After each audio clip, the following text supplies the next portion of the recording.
Sorry guys, I gotta turn the scanner off, turn the stereo down, make it so you guys can hear me. I'll wait a second for people to get in here. We're gonna have a chat. Because I know something you don't know. Hello trolls, I know something you don't know. All right, starting to get some people in here. Hey Selena, stay tuned, this is going to be interesting. I'm fixing to read some documents, fixing to put some information out that's going to be very interesting.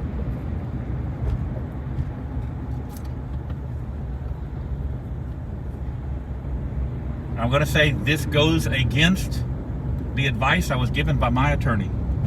My attorney told me not to put this information out. I'm going to do it anyway. And the trolls are going to eat that up. Oh! Earl's attorney told him to shut up and he didn't do it. In case y'all can't tell, I'm sitting in traffic in Houston, in downtown Houston. Downtown Houston traffic this time of day is atrocious. But what's a guy to do? All right, so we have a pretrial hearing tomorrow, and one of the things that is being brought into that pretrial hearing is an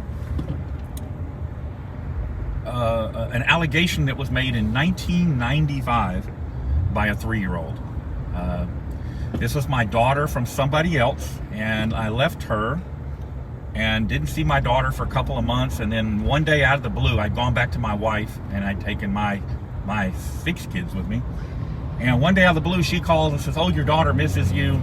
You need to come and see your daughter. Take her, take her for a couple of days or a day, and spend time with your daughter." And I'm like, okay, cool. But David smelled a rat, and so he made arrangements. So she came, she stayed, took her the next day, dropped her off at home. And the next day, I get a call from the Pasadena Police Department. "Oh, your daughter made an allegation."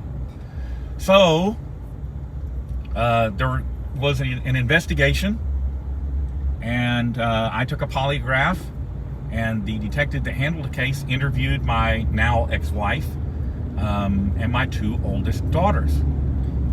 I think he also talked to my son, little David Jr., but there's nothing in the record about that. But I think at the time that he had spoken to them. And so, of course, later after I took the polygraph, and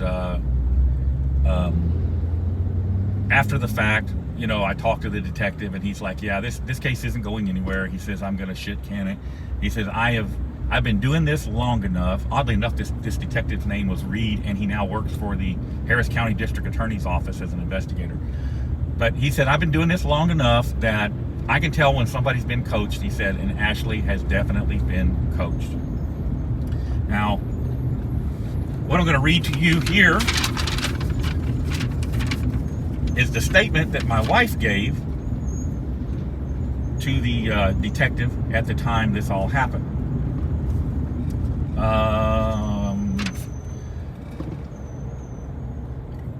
Ashley came and stayed for only one night. We were concerned that Ann, that's Ashley's mom, Ann might try something stupid because she's very vindictive. So we had set rules, and we made the kids aware of the rules, and they were very simple. At no time would Ashley be allowed into Mom and Dad's bedroom. That'd be my bedroom. At no time would Ashley be alone with Dad. At all times, either Mom, which is, her name is Sharon, Mom, Brandy, or Jessica would be present anywhere Ashley went. Ashley was never to be unsupervised. One of those 3 people had to be with her at all times. And they were. So the allegation was that during the night, I snuck into the bedroom and messed with her, with Ashley. Now, here is what Sharon had to say about that. I went to bed at 1 a.m. and was back up at 5 a.m. and I got David, that's this David, up for work at 5 a.m. I had sprained a muscle in my upper leg, and this is the interview that took place at the time. I had sprained a muscle in my upper leg, and I did not sleep very good because every time I moved, that muscle was hurting. And it's funny, it's in the statement. It was hurting, not hurting, hurting. David never got up during the night. Not once. Not even to go to the bathroom. He slept straight through. Okay? I believe that's correct. That's how I remember it. So then the detective interviewed my oldest daughter, Brandy. And here's what Brandy had to say. Detective asked Brandy, what did you see or hear anything? Brandy's response, no.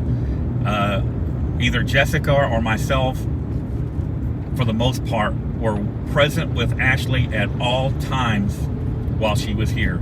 At no time was she ever alone with my father. She used the word father. No time was she ever alone with my father. When we went to bed, we had to close and lock our bedroom door because David Jr., little David, kept coming in and jumping on the bed and stirring Ashley up. While Ashley was here, she spent most of her time playing with David because she and little David are very close. So we finally closed the bedroom door and locked it so that he could not come back in. Ashley slept between my sister Jessica and I. Nobody came in during the night, and even if they had, they could not have gotten to Ashley because she was under a big heavy blanket with us. One of us would have been woken up had that happened. It would be impossible under the circumstances. And the detective asked her, who was the first to get up in the morning? Brandy replies that she was the first up the next morning, that she got up about 6 a.m. And the detective asks her, was the bedroom door still closed and locked? She replies, yes, the bedroom door was closed and locked because I had a hard time getting it to unlock. And the detective asked her, was your father at home? And she says, Dad had just left. I heard him when the truck engine started. Talking about my truck that I had at the time. That's what woke me up. I heard his truck engine start, and that woke me up, and I got up. And the detective asked her, so far as you know, nobody ever came in the bedroom during the night. There was no person that came through the door. And she replied, no. Now there is a second door, before I read this so you'll understand. There are two doors into their bedroom. One is a bathroom door that was connected to another bedroom, and one was the main entry door. And she says here, and nobody could come through the bathroom door because we slid the dresser in front to keep David Jr. out, blocking the door. And that stayed for a few days even. All right, there's what Brandy had to say. And of course, they can't deny it now because it's on the official record.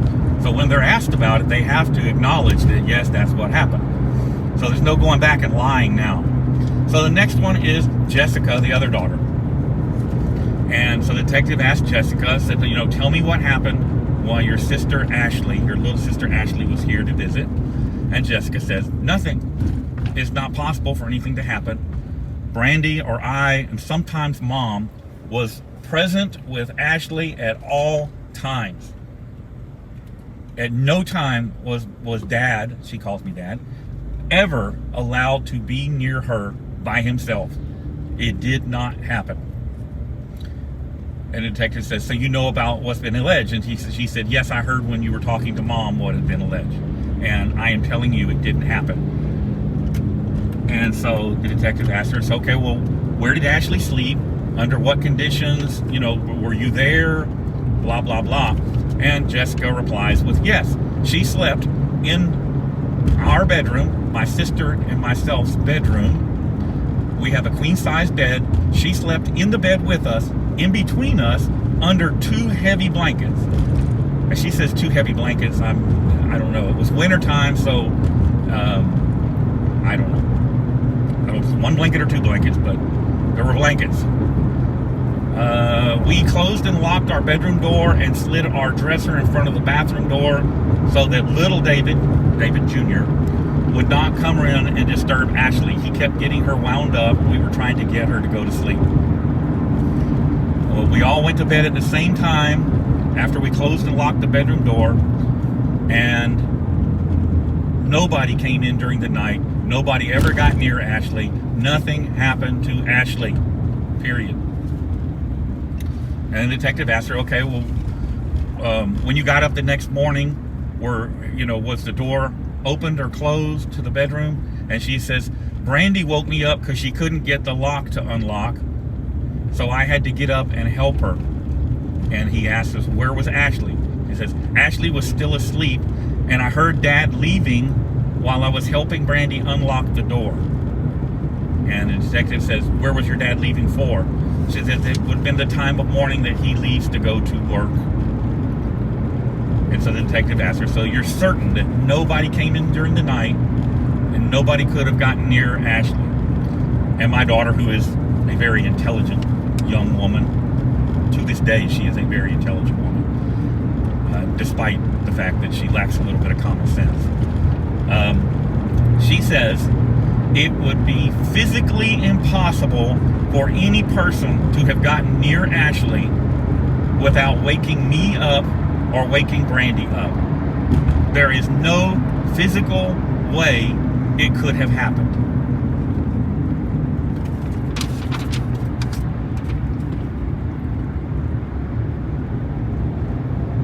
Now, Ashley, over the years, has been told by her family about this incident.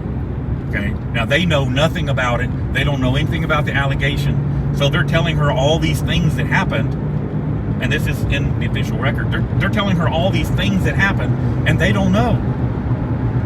And what's happened is, after years and years of Ashley being hammered with this, oh, this is what happened. This is what happened. This is what happened. She starts to believe it.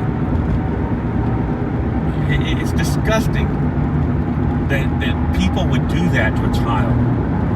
That is worse than, in my mind, that is worse than any physical abuse you could do to a child. Emotionally beating them up to turn them against a parent. That is just, people like that should be in prison, honestly.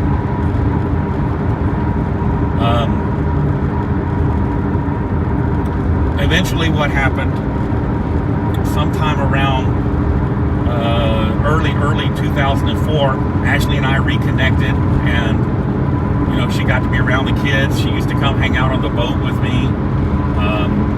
Always for my protection, somebody was there. Her mother, and this is in the official record, her mother lets this guy move in with them. His name is Daniel Wade. And I met Daniel Wade. I came over one day to see Ashley and drop some stuff off to her. And I found her and Daniel Wade in bed together. They're fully clothed and stuff, but I explained to her and her mother that it was inappropriate for I think she was 13 then, or 12-year-old girl to be laying in the bed with a 28-year-old man. And the mother blew me off. And so this guy is the most insidious type of pedophile there is. He got close to Ashley. Oh, we're like brother and sister. You're like the sister I never had. And, and of course I'm a problem because I'm saying, stay away from Daniel. You need to keep away from him. So one day, he was at a building I had doing some work for somebody, and Ashley was with him, and she popped over to say hello to me. And I told her to go get him and send him over. I had some work for him. But I told her to go wait in the truck so he and I could talk. And she did. And I had him in my office, sitting in front of me, and I told him, I said, you're some kind of pedophile, dude. I don't know exactly what you are, but I can tell you're some kind of pedophile. And everything in me, I had a pistol in the drawer, and everything in me was telling me, put a bullet in his head right now. Put a bullet in his head right now. Everything in my body was telling me to do it. But being the law-abiding citizen that I am, I didn't do it. I wish to God now I had, but I didn't do it. So Daniel Wade proceeds to turn Ashley, oh, your father, he doesn't love you, blah, blah, blah, blah. And he ends up, he has a relationship with her, molests her repeatedly over the course of, 18 months or so. And she completely cut off contact with me, didn't want anything to do with me. And there's nothing you can do about that. So then, of course, they get caught. He gets caught.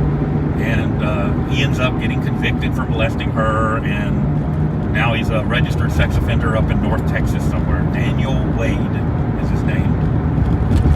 But in some of the documents, it's really interesting when they're talking about Daniel Wade, and Ashley is telling the CPS people that, hey, Daniel used to hypnotize me. I would be all stressed out and tense. So Daniel would hypnotize me, and after he hypnotized me, when I would come out of it, when he would wake me up from being hypnotized, he would tell me how I talked about this, all the times my father molested me, how he would, all this stuff, and all these things that happened. But remember, she only came over once. That's in the official record of the investigation at the time. Ashley's mom, Ann, confirmed at the time that she had only been over once, blah, blah, blah. So here you have a pedophile who is molesting Ashley, hypnotizing her, and putting shit in her head. You can't make this stuff up. It's crazy, absolutely crazy. And the worst thing about it, I got the statements, from the daughters. One of those daughters is the one now that is accusing me of messing with her. So she's not going to lie for me. So we know it didn't happen, and yet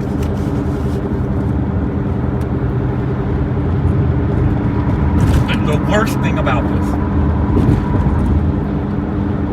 I had him sitting right in front of me. I could have stopped every bit of this. All I had to do was put a bullet in his head.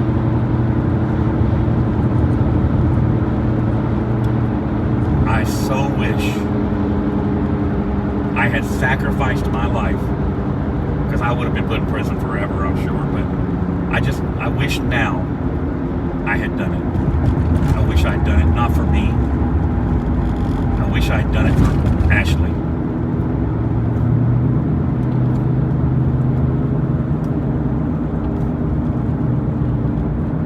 Because I could have saved her from all this heartache and stupidity. I failed her. So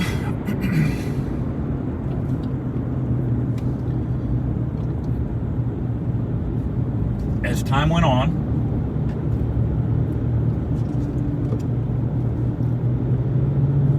CPS had custody of Ashley after she was caught with Daniel Wade, and they sought to pull my parental rights. And I fought. I wanted to be in my daughter's life. I wanted her to stay with the family. And in the course of that, Ashley told the lawyer that she wanted to get a message to me, and the message was, stop fighting.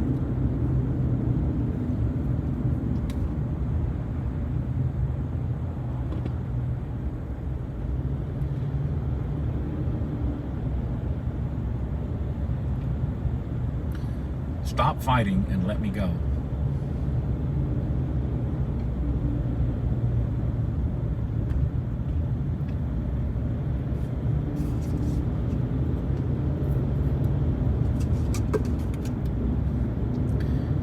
So that's what I did.